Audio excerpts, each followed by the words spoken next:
ይሄ ነው ደካማነቱ ማለት ነው ነው ይሄ የነሱ ደካማነት ለአለመተግበሩ ምክንያት ነው አው ደካማ ስለሆኑ ምክንያቱም አብይን ለመጫን የሚችሉበት የሰራዊት አቅምም የላቸው በጀት እንኳን ተለቋል ተብሎ ደሞዝ ሊከፈል አልቻለም እስከ ቅርብ ጊዜ ድረስ ለሁለት ዓመት ያልተከፈላቸው ደሞዝ ብቻ ሳይሆን አሁንም መክፈል አንችልም ተብሎ ያልተከፈላቸው ሰዎች ስለ ፊንፊኔና ስለ ሌሎቹ ነገሮች መደወላቡን ማን ነው የሰጠው ለሶማሌ ክልል ሞያሌ እኮ በሬፈረንደም ተወስኗል በሬፈረንደም ኦሮሚያ እንደሆነ ተወስኗል በአባዱላ እነሱም በሆን መግለጫ ሳውጣ ሰላም እንዲፈጠር ጥረት እናደርጋለን ከነዚህም እርምጃዎች መካከል መንግስት በተቻለ መጠን በሆደ ሰፊነት የተኩስ አቁም እርምጃ ወስዶ ሌሎች ኃይሎችን ታጣቂዎችን ወደ ሰላማዊ ድርድር መጥራት አለበት ብለን እናምናለን የሚል መግለጫ ቢኖራቸው ኖሮ ይህ ከሆነና የሰላም ድርድር ከተፈጸመ የሽግግር መንግስት በክልል ደረጃ ይቋቋምና በሚቋቋመው መንግስት ውስጥ ደግሞ የጦሩም ሚና ይኑረው በስምምነታቸው መሰረት ቢሉ አንደርስታንደብል ነው ይያሉ ያሉት እነሱ አደራ ይወስዳሉ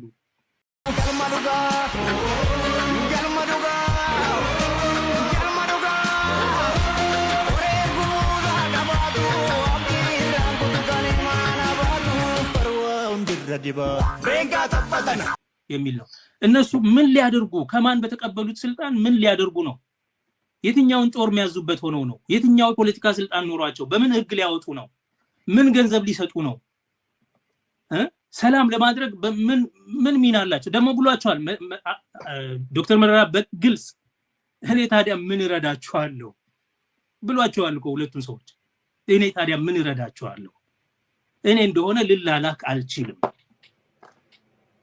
ሌላም ነገር ብሏል አሁን መናገር ማልፈልገው ኦኬ ከዚህ በላይ ምን ይሄንን ይያላቸው እነሱ መተው የተኩስ አቁም ይደረጋል አሉ የሀገራዊ ሽግግር መንግስት ይቋቋም አላሉ በኦሮሚያ ክልል ሽግግር መንግስት ይቋቋማል ሰራዊቱ ዘበኛ ይሆናል እና የነዚህን ከተሞች ደግሞ የኦሮሞ ህዝብን ስሜት ለመቀስቀስ አብይ አህመድ አይደለም እንደ እነዚህን ጥያቄዎች እነዚህን ከተሞች በሙሉ ጥያቄ ውስጥ እንዲገቡ ያደረገው ዲስፒዩተብል ያደረጋቸው ስለ ፊንፊኔና ስለ ሌሎቹ ነገሮች መደወላቡን ማን ነው የሰጠው ለሶማሌ ክልል ሞያሌ እኮ በሬፈረንደም ተወስኗል በሬፈረንደም ኦሮሚያ እንደሆነ ተወስኗል በአባዱላ መንግስት ዛሬ እንደ አዲስ አጀንዳ ተደርጎ ሞያሌ የሶማሊ ነው የኦሮሞ ነው ምናምን የሚለው ጭቅጭቅ የሚነሳው ይሄ ተራ የኦሮሞን ህዝብ የሀገር ባለቤትነት ስሜት በመኮርኮር የኦሮሞ ህዝብ ከኛ ጋር ነው እንዲሉ የሌለውን የኦሮሞ ብሔርተኝነት ለአብልጽግና ለማላበስ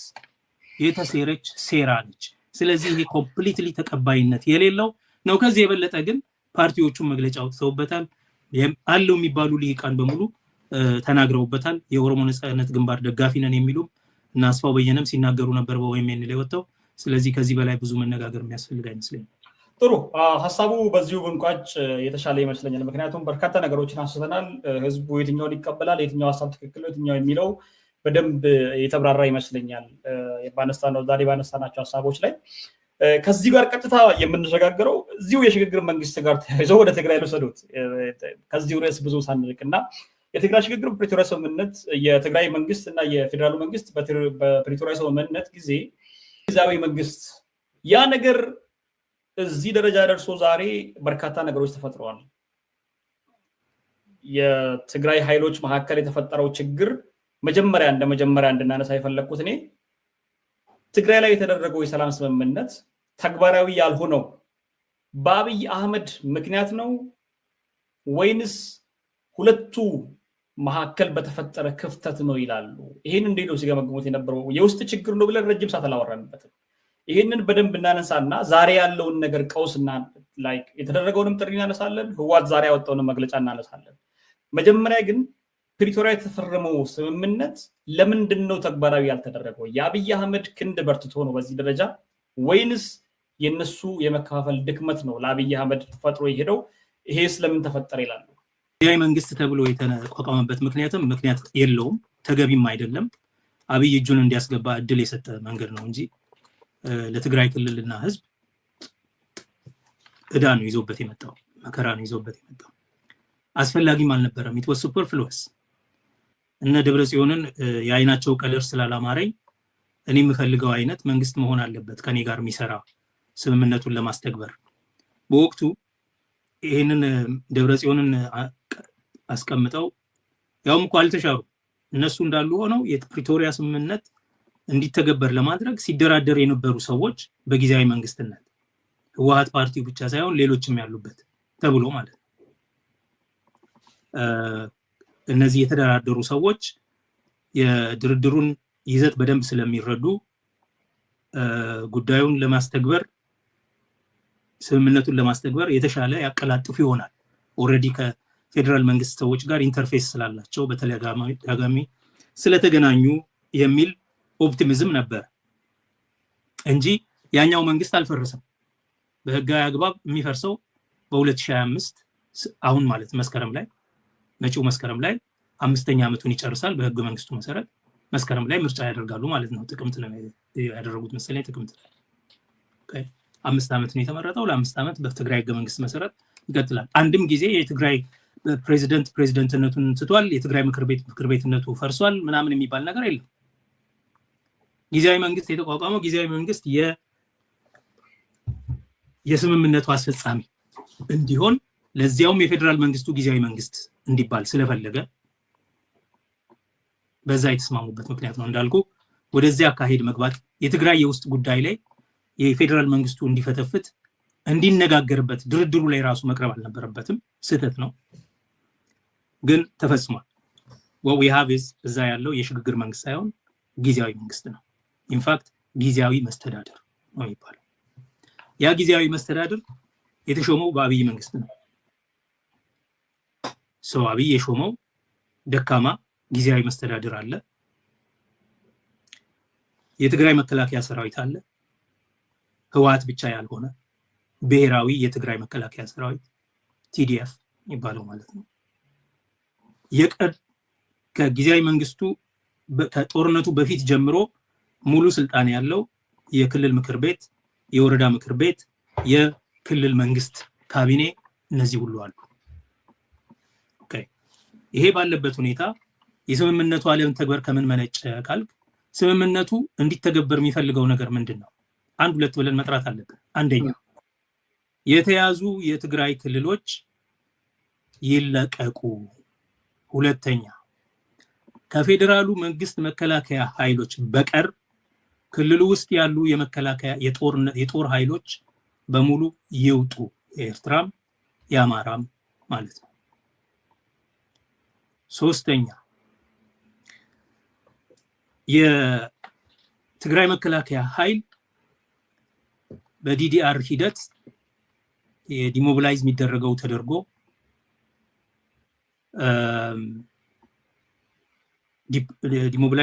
ተደርጎ ሌሎቹ ሪኢንቲግሬት ተደርገው የሚቀጥሉበት ሁኔታ ይፈጠር። አራተኛ የተፈናቀሉ ሰዎች ወደ ቦታቸው ይመለሱ። አምስተኛ የሰብአዊነት እርዳታ በተሳለጠ መንገድ ለህዝቡ ይድረስ። ስድስተኛ አገልግሎቶች ፍሰታቸው እንዲቀጥል። ኔትወርኮች የተዘጋ ኔትወርክ ስለነበረ በከበባው ወቅት ስልክ፣ ባንክ፣ መንገድ፣ የየብስ እና የአየር ትራንስፖርት እነዚህ በሙሉ እንዲለቀቁ የሚል ነው። የተወሰነ እንደምታውቀው የየብስ እንኳን አልተጀመረም። የአየር ትራንስፖርት ተለቋል። የባንክ አገልግሎት፣ ስልክ፣ እነዚህ ነገሮች ተከፍተዋል። የተፈናቀሉ ሰዎች ግን አልተመለሱም። የእርዳታ ጉዳይ እንዲሁም የእርዳታ እህል ትሸጣላችሁ ምናምን ተብሎ ሁለቱም የፌደራል መንግስቱም የክልሉ መንግስት በዛ ምክንያት እርዳታ ተቋርጧል።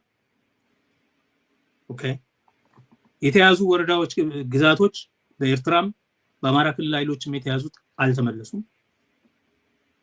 የፌደራል መንግስቱ እነዚህን ነገሮች ለማስፈጸም አንዲት ቅንጣት ያህል እርምጃ አልወሰደም። ሁሌ የሚጠይቀው ምንድነው? የትግራይ ኃይሎች የመከላከያ ሰራዊት ትጥቅ ይፍታ። ትጥቅ ፈተው የተወሰነውን ነገር አስረክበው፣ መሳሪያ አስረክበው፣ ከባድ መሳሪያ ሳይቀር አስረክበው፣ ኦኬ በዛኛው በኩል የተሰናበቱ ሰዎች፣ ዲሞቢላይዝ የተደረጉ ሰዎች ሊከፈላቸው የሚገባ ገንዘብ አለ። ዝም ብለህ መልቀቅ አትችልም። የቆሰለ አካል የጎደለ ብዙ ነገር የሆነ ሰው ነው ዲሞቢላይዝ እያደረክ ያለው። ሰራዊቱ ውስጥ ካሁን በኋላ መቀጠል የማይፈልግ የማይችል እነዚህም በሙሉ ነው ዲሞቢላይዝ ያደረገው። እነዚህ ሰዎች ገንዘብ ያስፈልጋቸዋል። ይሄንን ገንዘብ በየቀኑ እየተለማመጠ ለማግኘት ይሞክራል ከፌደራል መንግስቱ። ይሄ አንድ ወር ይሰጣል፣ በሚቀጥለው ይቆማል። ይሄ ብቻ አይደለም። በክልሉ ውስጥ ያለ አገልግሎትና ስርዓት እንዲቀጥል ለማድረግ በጀት እንኳን ተለቋል ተብሎ ደሞዝ ሊከፈል አልቻለም። እስከ ቅርብ ጊዜ ድረስ ለሁለት ዓመት ያልተከፈላቸው ደሞዝ ብቻ ሳይሆን አሁንም መክፈል አንችልም ተብሎ ያልተከፈላቸው ሰዎች አሉ። የአገልግሎቶች ፍሰት እንደሚገባ እየሄደ አይደለም። ክልሉ ችግር ውስጥ ነው። ሁሉ ጊዜ የፌደራል መንግስቱ ይሄን ማስፈጸም አለበት ብሎ ጌታቸውም ደብረጽዮንም ሲናገሩ የፌደራል መንግስቱ የሚያነሳው ምክንያት ምንድነው? እናንተ ተስማምታችሁ ጨርሱ፣ እናንተ ካልተስማማችሁ እኔ ለመፈጸም አስቸግሮኛል ይላል። ለምንድነው የሚያስቸግረው? እነሱ ምን አልተስማሙት ነገር አለ? ሁለቱም የፕሪቶሪያ ስምምነት ይከበር ይላሉ። እነሱ ያልተስማሙበት ጉዳይ የአብይ ጉዳይ ለምንድነው የሚሆነው? የሱን ግዴታ ላለመወጣት ሰበብ ይፈልጋል። ከዛ አንደኛውን የስምምነቱ ታማኝ ሌላኛው የስምምነቱ ከሃዲ እንዲሆንና እንደዚህ አይነት ጨዋታ መጫወት ይፈልጋል። ሌላም ጉዳይ አለ። አሁን ነገሮች በጣም ግልጽ እየሆኑ ስለመጡ በፊት ገና መጀመሪያ አዲስ አበባ የሄዱ ጊዜ እነ አብይ ቢሮ የሄዱ ለታ ጌታቸው ረዳና ቡድኑ መጀመሪያ ያላቸው ምን እንደሆነ ታውቃለህ? መጀመሪያ ገና ሲቀመጡ ያላቸው ነገር አሁን ሁሉን ነገር ተውትና ቀይ ባህር ለማስመለስ እንዝመት አብረን 250,000 ሰራዊት አለኝ ብሎ ለአሜሪካዎች ሁሉ ተናግሯል። 250,000 ሰራዊት የሚለው የትግራይን መከላከያ ሰራዊት። እነዚህን ይዘን እኮ በቀላሉ ድንበር ማስመለስ እንችላለን። የመጀመሪያ ንግግሩ the whole point የፕሪቶሪያን ስምምነት ማስተግበር ሳይሆን ያንን ሰራዊት ወደ ኢትዮጵያ መከላከያ ሰራዊት አስገብቶ እነሱን ይዞ በኤርትራ ላይ ጦርነት ማድረግና አሰብን የመቀራመት ሴራ ያለው። ዛሬ ሄዶ አሰብ ለመዋጋት ሲፈልግ አሁን ያንን አንፈልግም፣ የጦርነት አውድማ መሆን አንፈልግም፣ እኛ ለኤርትራም ለኢትዮጵያም አንደግፍም የሚለው የነደብረጽዮንን ቡድን እንደ ጦረኛ ቡድን አድርጎ እሱን ለመውጋት በሚያስኬድ መንገድ እነሱን ለመዋጋት ትግራይን ለመውጋት በሚያስኬድ መንገድ እያቀረባቸው ጌታቸውን ወደ ራሱ አስጠግቶ የጌታቸውን መንግስት ደግሞ የፌደራሉ መንግስት ታማኝ አድርጎ ከትግራይ ህዝብ ነጥሎ በሁለቱ መካከል የሌለ ክፍተት ከፍቶ አሁን እነሱ ጋር ክልላዊ መንግስት ስርዓት እንዲፈርስ ለማድረግ ጥረት እየተደረገ ነው። የፕሪቶሪያ ስምምነት ግዴታዎች ምንድን ነበሩ? ቅድም ያልኩ ናቸው። መሬቱ እንዲለቀቅ፣ ሰራዊቶች እንዲወጡ፣ የመከላከያ ሰራዊቱ ደግሞ ዲዲአር ሲስተም ውስጥ እንዲገባ በበቂ ፋይናንስ፣ የተፈናቀለ ህዝብ ወደ ቦታው እንዲመለስ፣ ኦኬ፣ የሌላው ወንጀል የፈጸሙ ሰዎች ተጠያቂ እንዲሆኑ የሚል ነው። ስለ ወንጀል ተጠያቂነት ምንድነው ያደረገው የፌደራል መንግስቱ? እነሱ ስለተስማሙ አይደለም። ምንድነው ያደረገው? የሽግግር ፍትህ ፖሊሲ አውጥቻለሁ፣ የሽግግር ፍትህ ህግ አርቅቄያለሁ፣ በዚህ ህግ መሰረት የምንሄድበት ይሆናል ነው ያለው እንጂ አንድም ለዚያውም የሽግግር ፍትህ ህጉ ምንድነው የሚለው? ከየት እንጀምር? ከምኒልክ ጊዜ እንጀምር? ከኃይለ ሥላሴ እንጀምር? ከደርግ እንጀምር? ወይስ ከየት እንጀምር? እዚህ ያለው የሽግግር ፍትህ ከሁለት ዓመት ጦርነት በኋላ የተደረገ ጥፋትን ለዛ ጥፋት ተጠያቂነትን ለማስፈል የተነሳ የሽግግር ፍትህ ጥያቄ። እሱ የሚያነሳው በአገራዊ መግባባት ምናምን ሂደት ውስጥ ሊመጣ የሚችል የሽግግር ፍትህ እሱ ፓርቲ ያልሆነበት የሌለበትን ዘመን ሁሉ ጥያቄ ነው። ይሄ ራሱ ኦሬዲ ኃላፊነትን ላለመወጣት አጀንዳ የማስቀየር። ቀጥሎስ የሽግግር ፍትህን መጀመሪያ ላይ ምን ነበር የሚላቸው? የሀገራዊ መግባባት ኮሚሽን መስርቻለሁ፣ እዛ ውስጥ ልታቀርቡ ትችላላችሁ። ሀገራዊ መግባባት ሌላ ጉዳይ፣ የሽግግር ፍትህ ሌላ ጉዳይ። ኦኬ የሽግግር ፍትህ አልተመለሰም፣ ዲዲአር አልተፈጸመም። ኦኬ ህዝቡ ወደ ቦታው አልተመለሰም፣ ወደ ቀዬው አልተመለሰም፣ እንደተፈናቀለ አለ። ከተፈናቀለበት ሁለተኛ የተፈናቀለም አለ። ኦኬ መሬቱ ግዛቱ አልተለቀቀም። ያልተለቀቁ ቦታዎች ላይ ያሉ የኤርትራም ሆነ የአማራ ኃይሎች አሉ። ኢንፋክት ኮሎኔል ደመቀን ብልጽግና አድርግ ያለው ብሎ በወልቃይት አካባቢ የራሱ መንግስት ምናምን እንዳቋቋመ አስተዳደር እንዳለው እንደዚህ አይነት እንቅስቃሴ ያደርጋል። ያው በክልሉ ውስጥ ያሉ ፋኖዎችም ይሄንን እየተፋለሙ ይገኛሉ። ሶ በዚህ ሁኔታ ውስጥ ግዴታውን ያልተወጣው እሱ ነው። እነሱ ባለመግባባታቸው ምክንያት እነሱ ጋር ያለ አለመግባባት አለ። እነሱ ባለመግባባታቸው ምክንያት ያልተፈጸመ ግዴታ የለም። በእነሱ በኩል ሰራዊቱ ትጥቅ መፍታት አለበት፣ ከባባድ መሳሪያዎች ማስረከብ አለበት። አስረክበዋል፣ ተቀብሏል የፌደራል መንግስት። የአፍሪካን ህብረት ታዛቢዎች ሄደው የተደረገውን የትጥቅ መረካከብ ሁኔታ ታብዝበዋል። በጣም አስደናቂ ነው ብለዋል። በ2 ወር ጊዜ ውስጥ ነው የተፈጸመው። ሶ በእነሱ በኩል ያለውን ፈጽመዋል። ጊዜያዊ መንግስት መቋቋም አለበት፣ እሺ ብለው ጊዜያዊ መንግስት አቋቁመዋል። ያውም እሱ የፈለገው መሪ ነው መመረጥ ያለበት፣ እሱንም አድርጓል። በእነሱ በኩል መደረግ ያለበትን እነሱ ባለመግባባታቸው ምክንያት ያልተደረገ ነገር የለም። ከሱ ሳይድ መደረግ ያለበትን ሲጠየቅ ግን እናንተ ራሳችሁ መካከል ያለው አለመግባባት እንቅፋት ሆኖብኛል ይላል። ይሄ ግን ፈጽሞ ሸፍጥ ነው። በሂደት የጊዜያዊ መንግስቱን ከትግራይ ህዝብ በመነጠል ከመከላከያ ሰራዊቱ በመነጠል የፌደራል መንግስቱ ተላላኪ በማድረግ ወይም እንዲህ አድርጎ በመግለጽ ጌታቸው ረዳን ሙሉ ነጋ የማድረግ ሂደት ነው የተካሄደው። ይሄ በሆነ ጊዜ ደግሞ የትግራይ መከላከያ ሰራዊት ሆነው ህይወታቸውን ደማቸውን ያፈሰሱ ልጆች እንዴት የደማንለት ነገር እንደዚህ ይበላሻል በሚል በኃይለ ቃል አንዳንድ ነገር ይነጋገራሉ፣ ያወራሉ።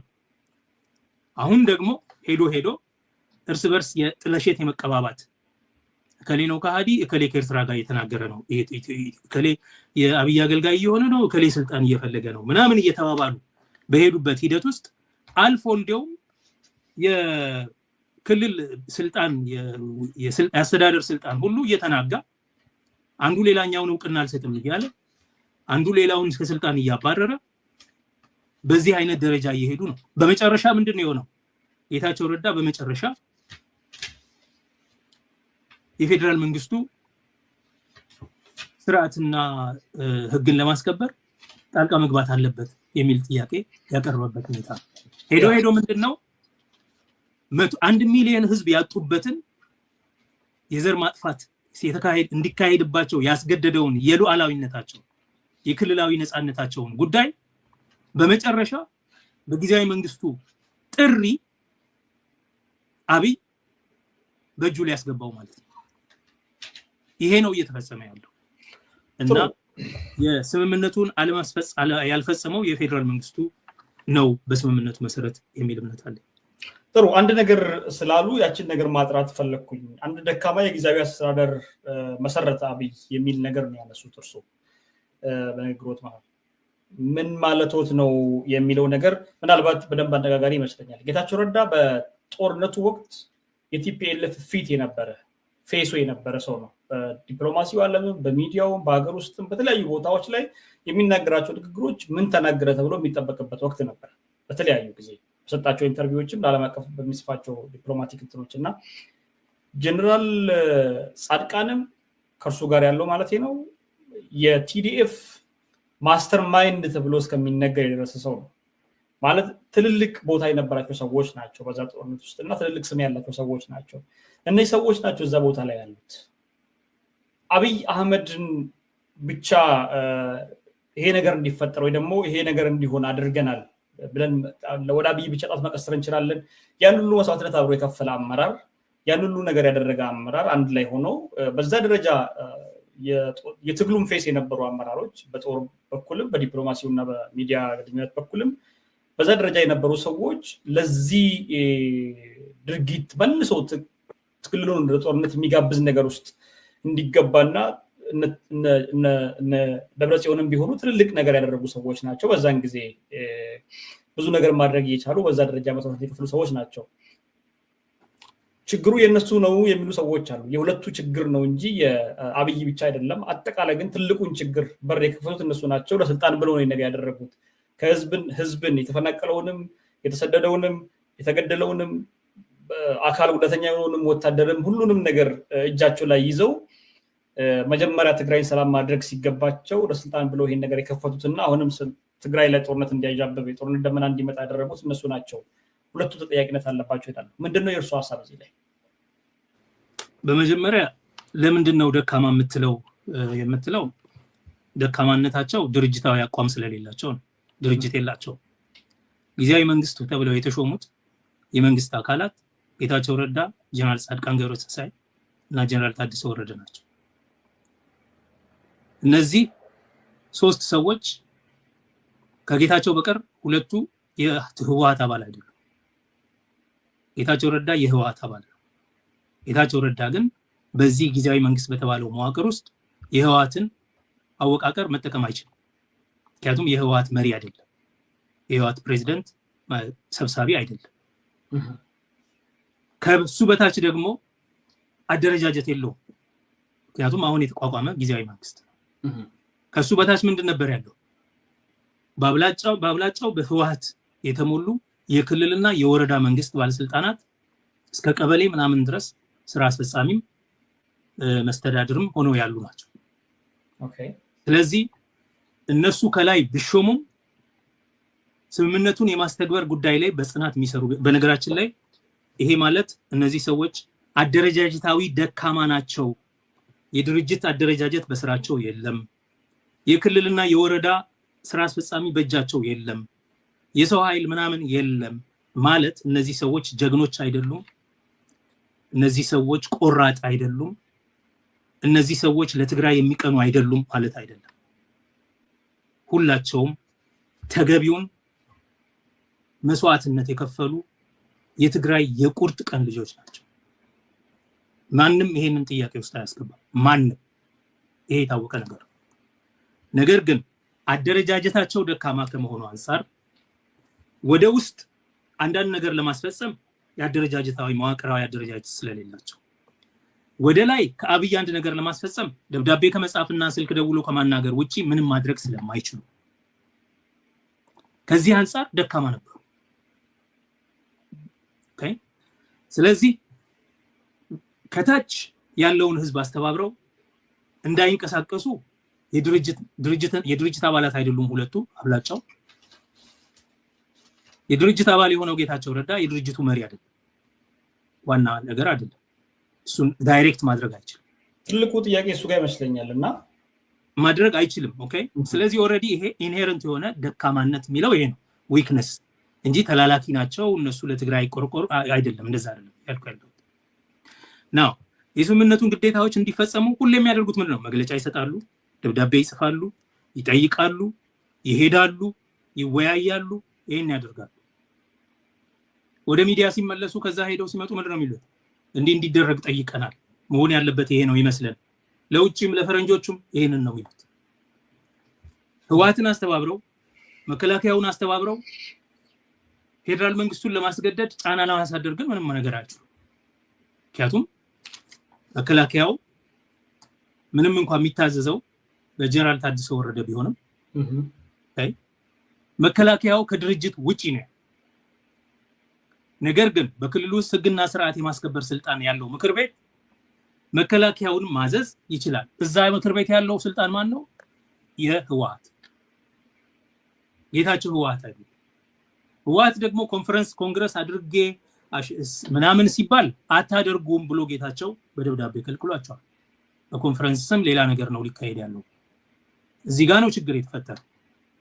ይሄ ችግር አይን በኋላም የሆነው እሱ ነው። መጨረሻ ላይ አሁን ጀነራሎችን እነከሌን አንስቻለሁ ምናምን በሚል ጊዜ ይሄን የሚያስፈጽመው ማን ነበር መሆን ያለበት?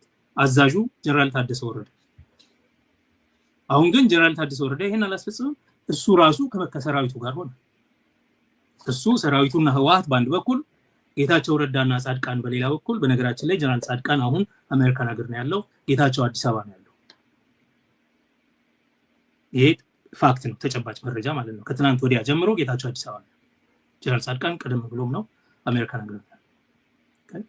እና ሁለቱ ብቻ ናቸው ከጊዜያዊ መንግስት ውስጥ ያሉት ማለት ነው። ይሄ ነው ደካማነቱ ማለት ነው። ናው ይሄ የነሱ ደካማነት ለአለመተግበሩ ምክንያት ነው። አው ደካማ ስለሆኑ፣ ምክንያቱም አብይን ለመጫን የሚችሉበት የሰራዊት አቅምም የላቸውም። ሰራዊት ማንቀሳቀስ ደግሞ ጦርነት ስለሆነ ኦልሬዲ ትጥቅ መፍታት ምናምን የሚለው ነገር ውስጥ ስለገቡ ዲዲአር እየጠበቁ ስለሆነ ለበጀትም ለማንኛውም ነገር በፌደራል መንግስቱ እጅ ስላሉ የፌደራል መንግስቱ ሲጠየቅ የሚያላግጠው ምን እያለ ነው? አይ እናንተ ጋር እኮ ችግር ስላለ ነው እንቅፋት የሆነብኝ ይላቸዋል። እሱን እናስተካክላለን፣ እሺ አንተ ስጠን፣ ይቀልዳል። ይሄን እያደረገ በየመሃሉ አሁን ምንድነው የጀመረው? እሱ ለሚያደርገው ጦርነት በኤርትራ ላይ ለመዝመት ላለው ጦርነት ኤንድ ሰሞኑን ጀነራል ጻድቃን የጻፈውን አርቲክል ካየው በአፍሪካ ፖስት ላይ የሚለው አሰብን የመውረር የመያዝ እድሉ አለ ይላል እና ምናልባትም ከአብይና ኤርትራ የሚዋጉ ከሆነ የሀገሮችን ካርታ የሚቀይር ምናምን ሁኔታ ሊከሰት ይችላል ይላል። ይሄ ማለት አሰብ ወደ ኢትዮጵያ ልትካለል ትችላለች ወዘተ ምናምን ማለት ነው። ሶ ቤሲካሊ ጀነራል ጻድቃን ከአብይ ጋር ተባብሮ ኤርትራን መውጋት አስፈላጊ ነው ብሎ ያምናል። ምክንያቱም ጀነራል ጻድቃን እምነት ትግራይ ሰላም የምትሆነው ኢሳያስ ከተገለበጠ ብቻና የኢትዮጵያ አሻንጉሊት መንግስት አስመራ ላይ ከተሾመ ብቻ ነው ብሎ ያምናል። ኦኬ፣ ነገር ግን ምን እየሆነ ነው?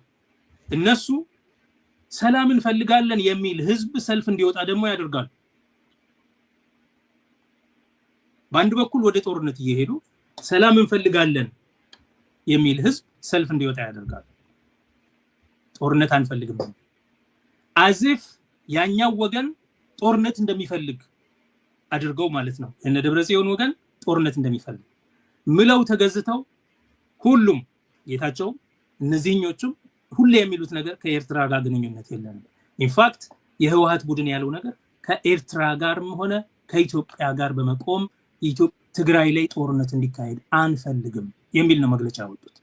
ጦርነትን አንደግፍም ማለት ጦረኛ አስብሎ ጦርነትን የሚፈልገው ቡድን ጦረኛ የሚላቸውን ለመምታት አንድ ላይ ህገወጥ ናቸው ምናምን እያለ እነሱን ለምንድነው ይሄን የሚያደርጉት? እነዛ ሰዎች እነጌታቸውን ደግፈው የሚወጡ ሰልፎችን የአብይ ሰልፎችን ማለት ነው ህግና ስርዓት በማስፈን ስም ወጓቸው ነው። ይሄ ስለሆነ እነሱ ወንጀለኞች ናቸው፣ እኛ ጻድቃን ነን፣ ስለዚህ ከአብይ ጋር መሆን አለብን።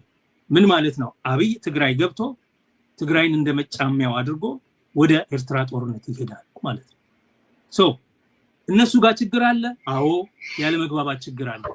ችግሩን ግን የወለደው ከመጀመሪያው ጊዜያዊ መንግስት የሚለው አወቃቀርን መቀበላቸው ነው። ጊዜያዊ መንግስት ለምን ተፈጠረ? የፕሪቶሪያን ስምምነት ለማስተግበር። የፕሪቶሪያን ስምምነት ለማስተግበር ያልቻለው ማን ነው? የአብይ አህመድ መንግስት። የአብይ አህመድ መንግስት ለምንድን ነው ያልቻለው? እናንተ ጋር መከፋፈል አለ እንዴ ሲቀልድባቸው ኑ ላስታርቃችሁ ብሎ አዲስ አበባ ይጠራል። አዲስ አበባ ይጠራቸውና ሁለቱም አንድ ነገር ነው የሚያወሩት። አንደኛ እሱ አስታራቂ የሚሆንበት ምክንያት ምንድነው?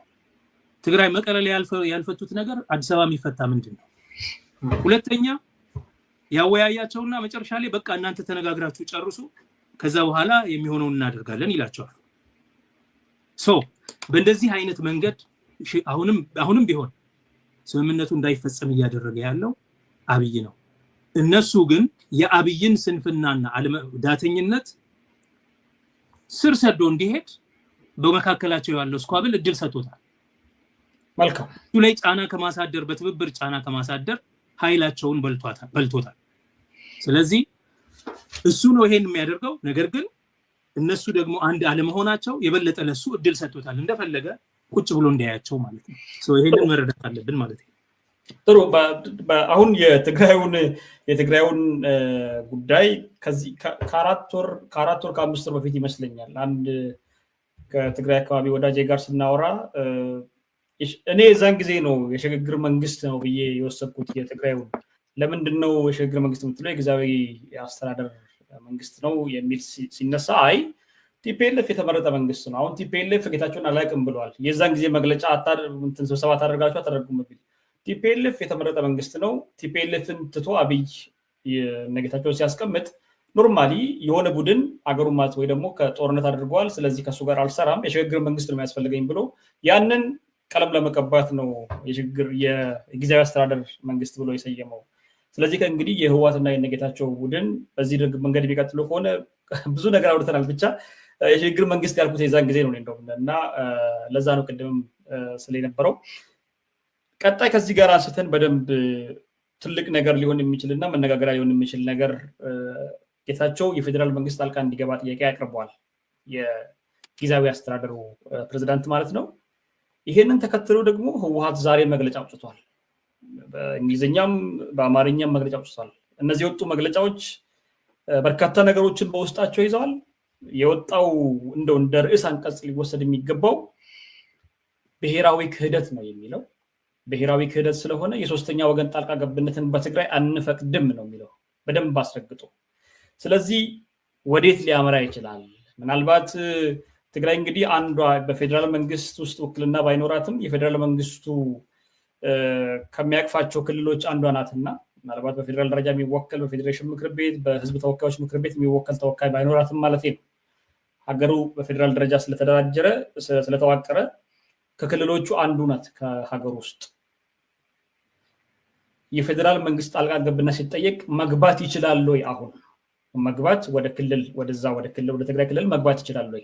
ምንም የህዝብ ተወካይ ባሌለበት ፌዴሬሽን ምክር ቤትም ተወካይ ባሌለበት ለሚቀርበው ጥሪ ምላሽ መስጠት ይችላል ወይ የሚል ነው።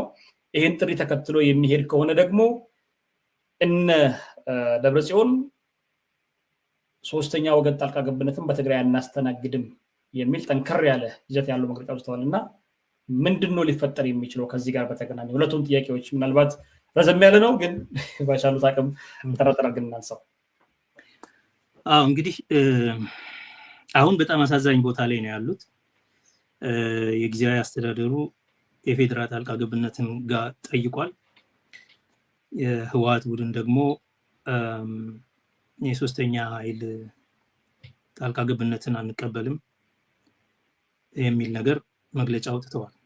እንደምታውቀው እዚህ ከመዳረሳቸው በፊት ብዙ ነገር አድርገዋል። የሰራዊቱን ዋና አመራር ከሆኑት መካከል ጀነራል ዮሐንስ፣ ጀነራል ምግበ ኃይለ እና ጀነራል ፍስሐ መንጁስ እነዚህን አሰናብቷል ጌታቸው።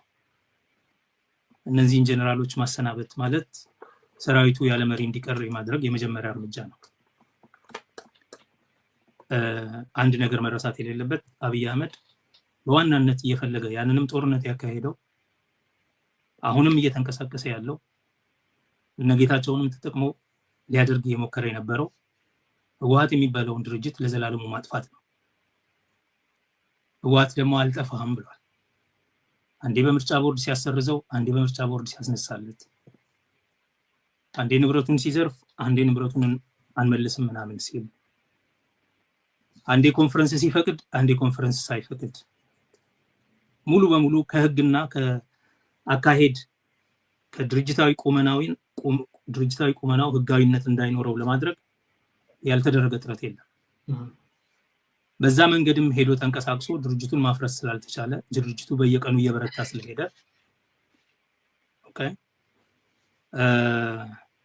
አሁን ያንን ድርጅት ለማፍረስ እድል እየጠበቀ ነበር። አሁን እየሆነ ያለው ህወሓት የሚባልን ቡድን ለዘላለሙ ለማጥፋት እንዲቻል ሁለተኛ ዙር ጦርነት የመፈለግ ነገር ነው። ህወሓት የሚባለውን ቡድን ደግሞ ለማጥፋት እንዲቻል ህወሓትን ከመከላከያ ሰራዊቱ መነጠል፣ ህወሓትን ከጊዜያዊ መንግስቱ መነጠል አስፈላጊ ነበር። ጊዜያዊ መንግስቱ የእሱ መንግስት ስለሆነ ህወሓትን ለይቶ ለመምታት ስለማይችል ጊዜያዊ መንግስት ውስጥ እንዲገባ አይፈልግም። ከጊዜያዊ መንግስቱ ጋር እንዲቃቃሩ ማድረግ ነበረበት፣ ማራቅ ነበረበት። ቀጥሎ ህወሓትን ከመከላከያ ሰራዊቱ መነጠል። ህወሓትን ከመከላከያ ሰራዊቱ ለመነጠል ሰራዊቱ ገለልተኛ ነው የሚል አካሄድ መሄድ ተጀመረ። ሰራዊቱ እርግጥም ገለልተኛ በመሆን በተለያየ ጊዜ አስተዳደራዊ ሽኩቻዎች እከሌ ተሾመ እከሌ ተነሳ ምናምን ሲሉ እነዚህን ነገሮች ስርዓት አድርጉ እያሉ በመሃልም አንዳንዴ የእርምት እርምጃ እየወሰዱ ሲንቀሳቀሱ ቆይተዋል። አሁን ግን የሰራዊቱን ዋና መሪዎች በሙሉ ከህወሓት ጋር ይወግናሉ ብሎ ያሰባቸውን በሙሉ ለትግራይ ብሔራዊ ደህንነት በጽናት ቆመው ይታገላሉ የሚላቸውን በሙሉ በጌታቸው ደብዳቤ ሲያሰናብት የተቃወመው አንዱ ሰው የሽግግር መንግስት የጊዜያዊ መንግስቱ አካል የሆነው ጀነራል ታደሰ ወረደ። ስለዚህ እነሱ አሁን በአንድ በኩል ሆነዋል ማለት ነው። ህወሓት እና የመከላከያ ሰራዊቱ ኦልሞስት ወደ አንድ ሳይድ ሄደዋል ማለት ነው። በዚህ ሁኔታ ያለ ሰራዊት የሆነው ብቸኛው ጌታቸው ረዳ፣ ያለ ድርጅት የሆነው ጌታቸው ረዳ፣ እንደዚሁ ያለ ድርጅትና ያለ ሰራዊት የቀረው ጀነራል ጻድቃን ወደ አብይ ሳይድ ይሆናሉ ማለት ነው። ኢንፋክት ጌታቸው ረዳ በእንግሊዝኛ በቀደም የሰጠው መግለጫ መቀሌ ላይ የተቀዳ ቢሆንም እሱ አዲስ አበባ ከገባ በኋላ በማግስቱ የተለቀቀ መቀሌ ላይ የተቀዳ በእንግሊዝኛ ከጋዜጠኛ ኢዮብ ነው የሚባል ልጅ ጋር ያደረገው ኢንተርቪው አለ። ምናልባትም የመጨረሻው እንደ ፕሬዚደንት የመጨረሻው የሚሰጠው ኢንተርቪው ነው። እሱን ማየት በራሱ ያሳዝናል። በዛ ሁኔታ ውስጥ እንዲገባ ማድረግ ከመከላከያ ሰራዊቱና ከአብይ አህመድ መንግስት ለመምረጥ ከኢሳያስና ከአብይ መካከል የተሻለውን መምረጥ የሚለው ቦታ ላይ የትግራይ ሊቃን በሙሉ እንዲቆሙ መደረጉ it is the tragedy of the ages. It is truly the tragedy of the ages. ያሳዝናል።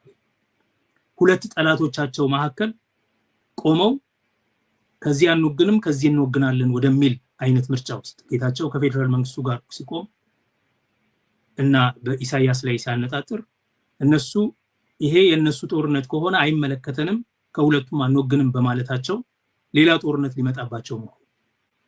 ስለዚህ አንደኛው ከኢሳያስ ጦርነት ይቃጣበታል፣ ሌላኛው ከአብይ ጦርነት የሚቃጣበት መሆኑ የትግራይ ሊቃን ይሄ ትውልድ ለእንደዚህ አይነት ከባድ አማራጭ መዳረጉ it is the tragedy of the ages። የሚያሳዝነው ይሄ የሆነ ሆኖ it is what it is። አሁን ያለነው እዚህ ጋር የጌታቸው ረዳ ጊዜያዊ መንግስት ፈርሷል።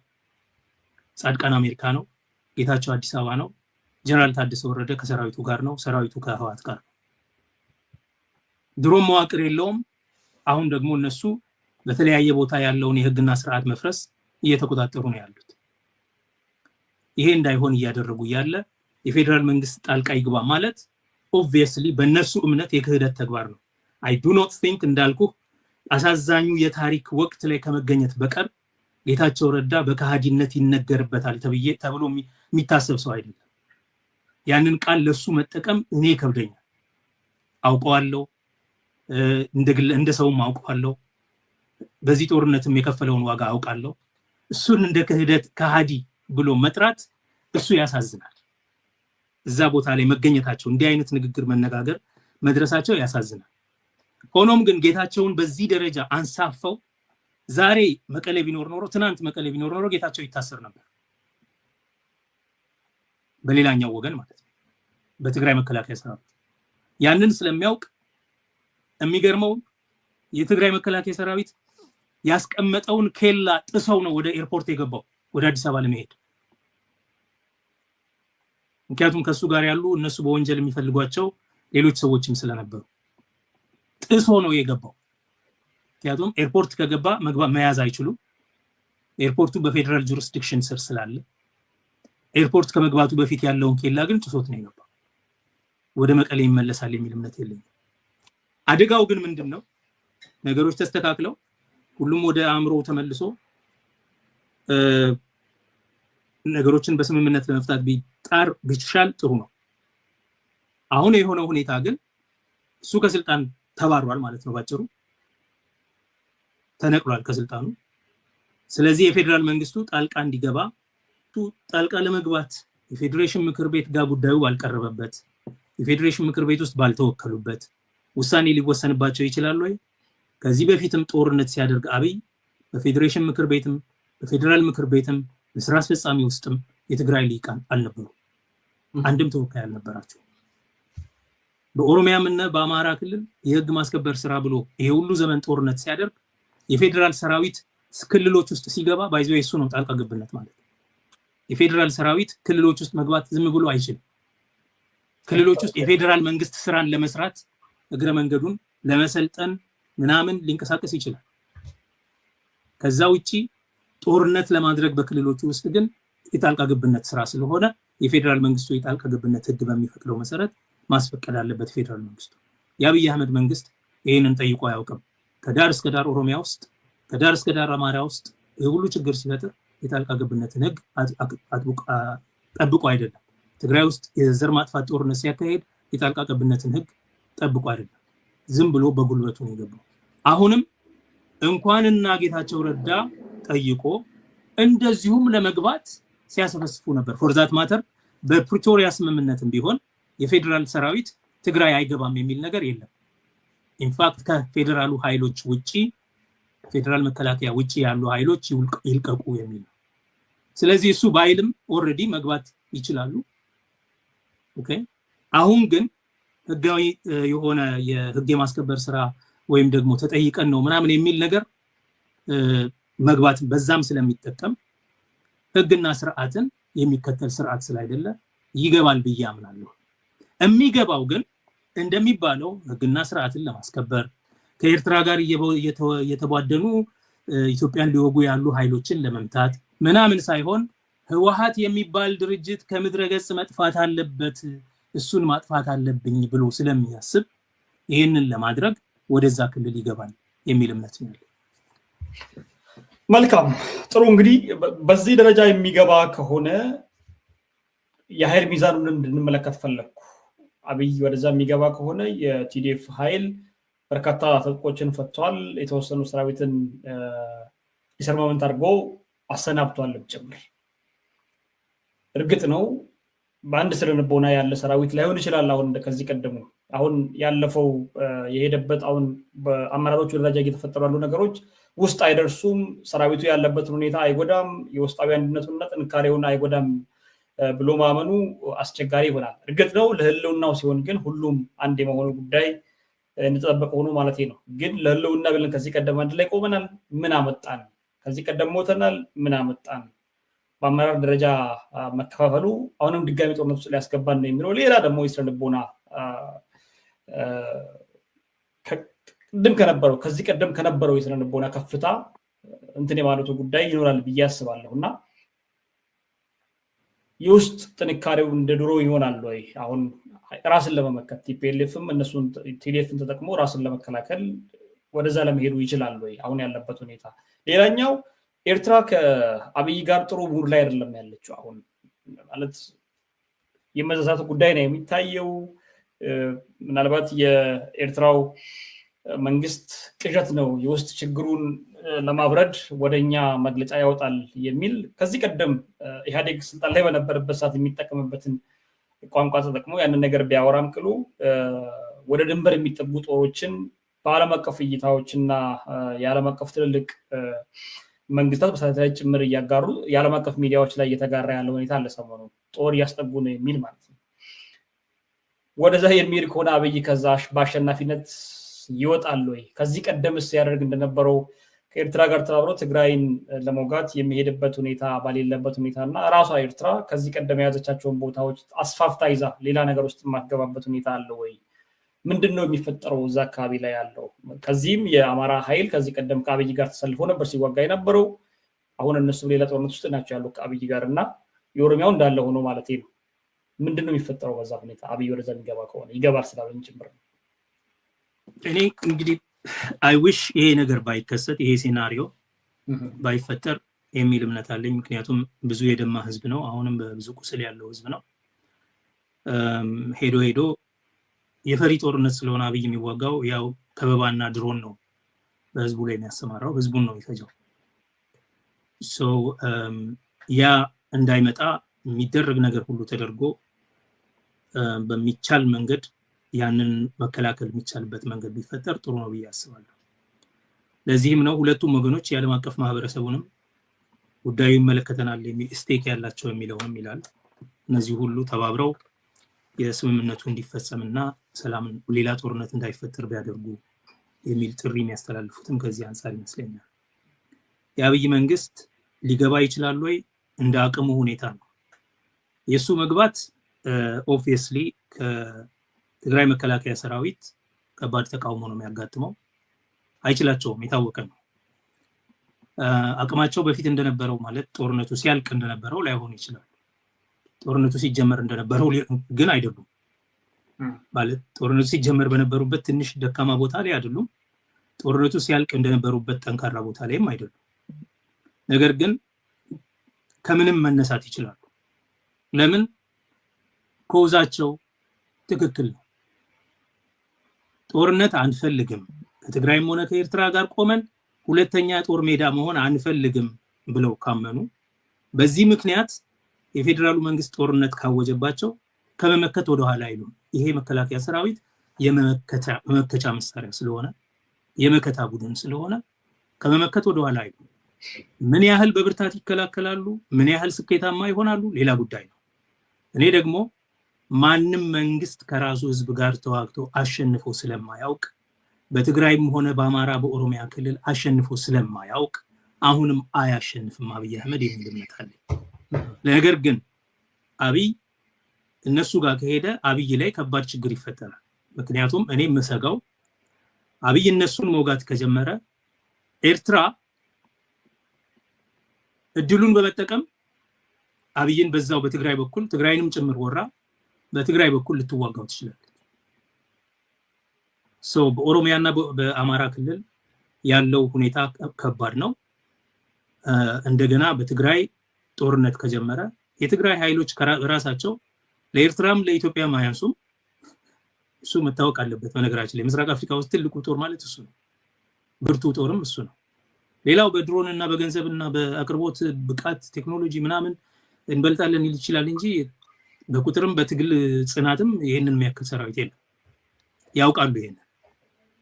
ስለዚህ ምናልባት ይሄንን እድል በመጠቀም ከትግራይ መከላከያ ሰራዊት ጎን ቢቆም ኤርትራ ወይም እነሱን ፕሮፕ አፕ ቢያደርግ ለነሱ የመሳሪያና የሞራል ድጋፍ ቢያደርግ የአብይ አህመድ ውድቀትም ሊመጣ ይችላል የሚል ፍርሃት አለ። ያ እንኳን ፍርሃት አይደለም፣ ደስ ነው የሚለኝ። እንደምታውቀው የአብይ አህመድ ተቃዋሚ ስለሆንኩ ማለት ነው። ነገር ግን የትግራይ ህዝብ ምን ይተርፈዋል? የአብይ አህመድ መንግስት ወደቀ፣ ኤርትራ እሱን አሸነፈ። የትግራይ ህዝብ ምን ይተርፈዋል? አንደኛው ጠላት ሌላኛውን ተባብሮ ተወጋለት ማለት የዚህኛው ጠላትነት ይቀራል ወይ? አብይን የጋራ ጠላት አድርገው እንኳን ቢዋጉ ኤርትራና የኤርትራ ኃይሎችና ህወሓት ከጠላትነት ይለያሉ ወይ? ከጠላትነታቸው ይቀርና ወዳጅ ይሆናሉ ወይ? የኤርትራ ሰራዊት ለትግራይ ህዝብ ወዳጅ ይሆናል ወይ? ይሄ በጣም ሌላ ጥያቄ ነው። ስለዚህ ይሄ ስለማይመስለኝ ጦርነት አብይ የሚጀምር ከሆነ ህወሓትን ለማጥፋት በሚለው ሎጂኩ ሊቀጥል ይችላል።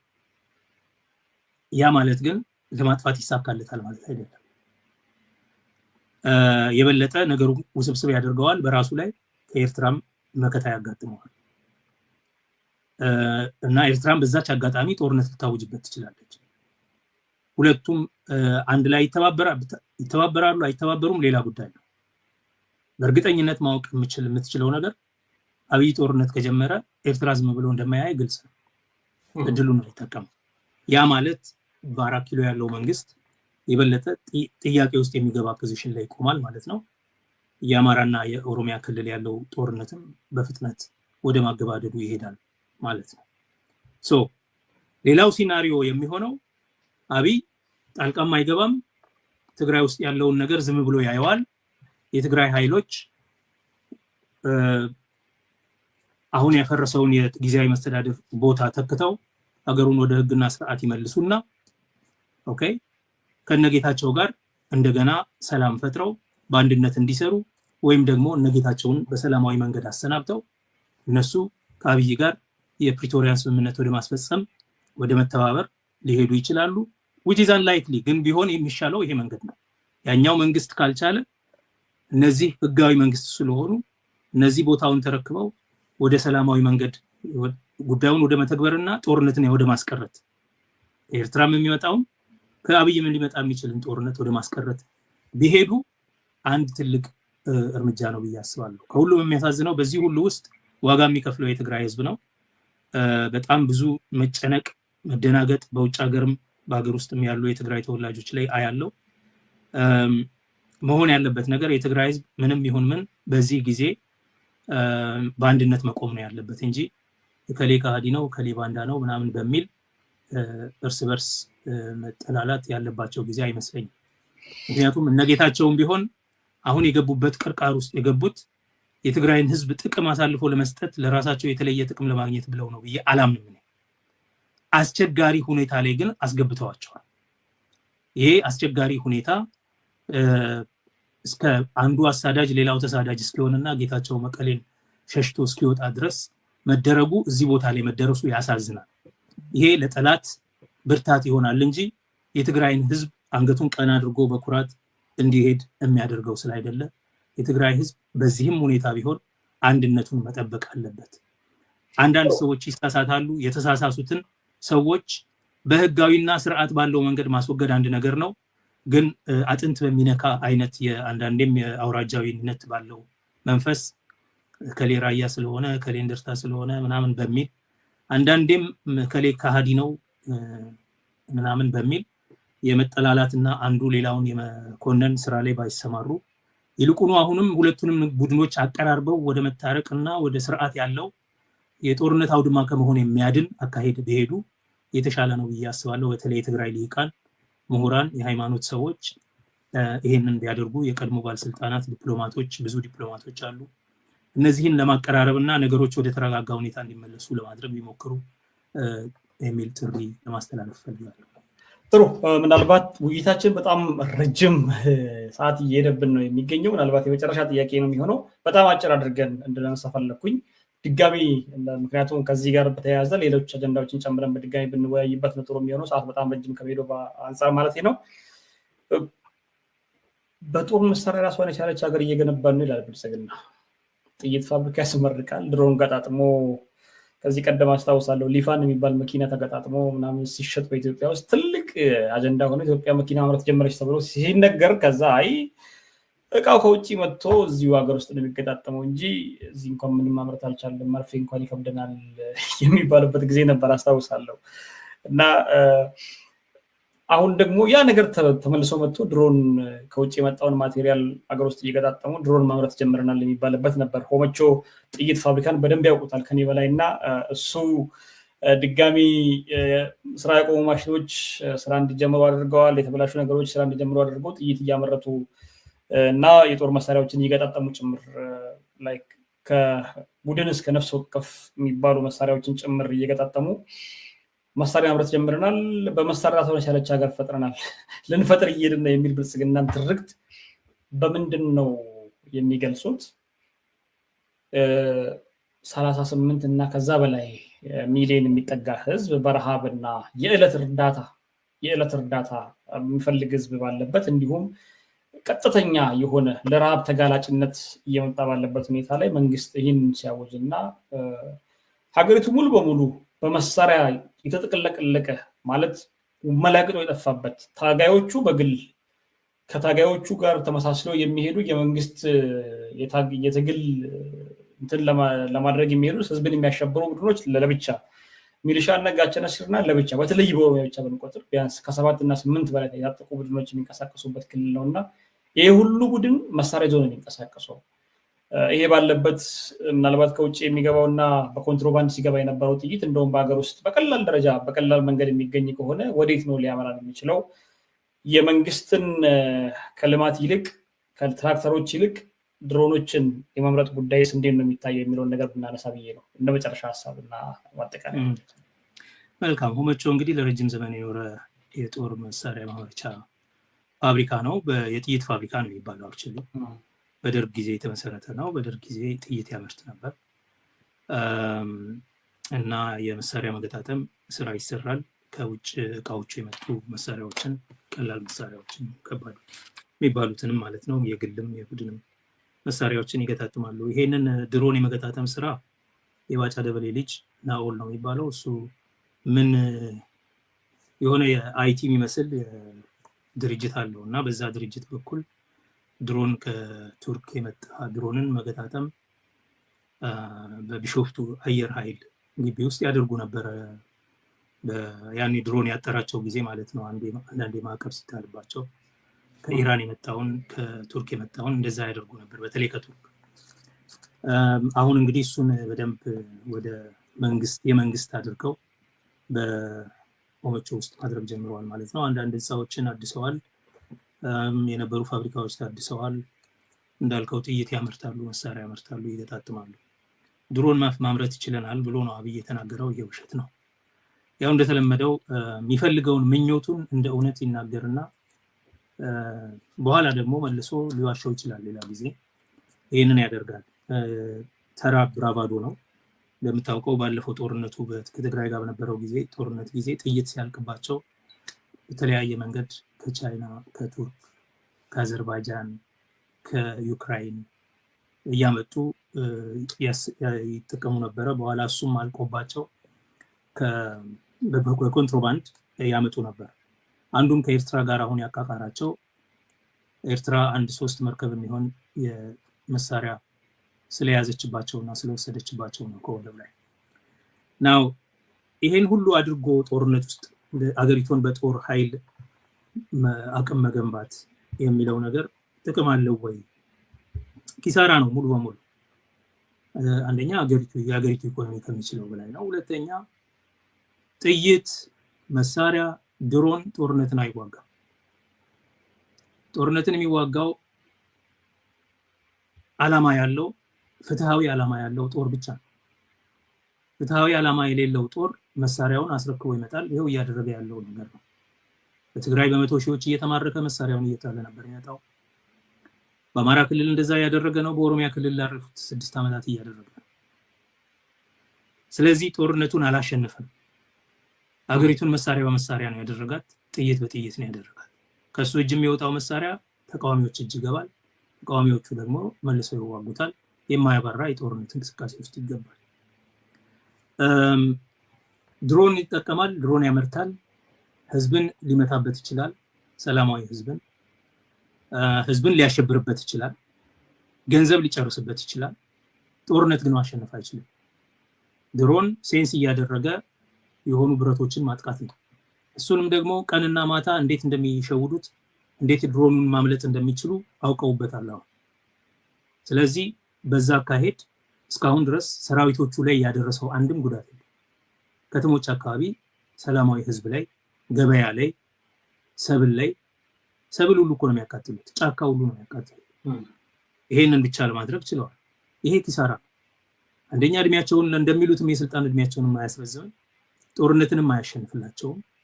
ኦኬ ይልቁኑ ሀገሪቱን በጦርነት በማያባራ የጦርነት ሁኔታ ውስጥ ይከታል። ከዛ አልፎ እነሱን ለኪሳራ ይዳርጋል። በኢኮኖሚ ደረጃ ስልጣናቸው እንዲሁም የበለጠ እድሜው እንዲያጥር የሚያደርግ ነገር ነው።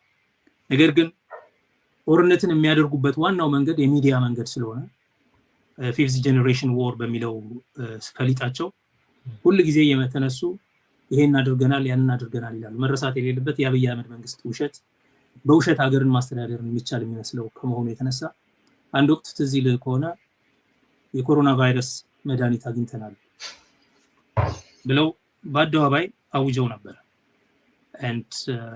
ዛሬ እንግዲህ ይኸው ነዳጅ አግኝተናል ሲሉ ነበር። ዝናብም አዝንበናል ሲሉ ዝናብ በሰው ሰራሽ መንገድ አዝንበናል።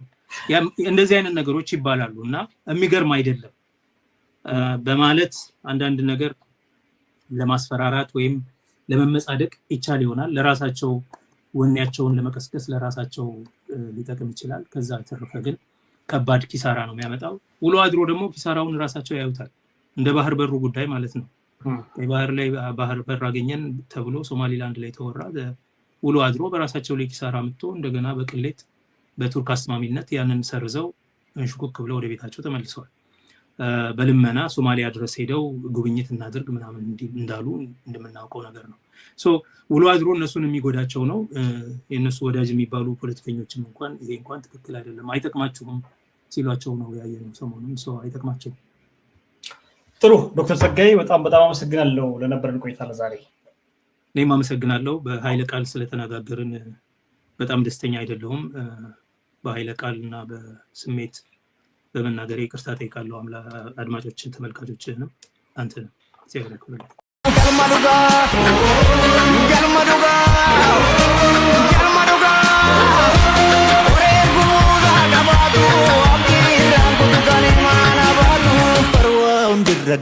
Venga,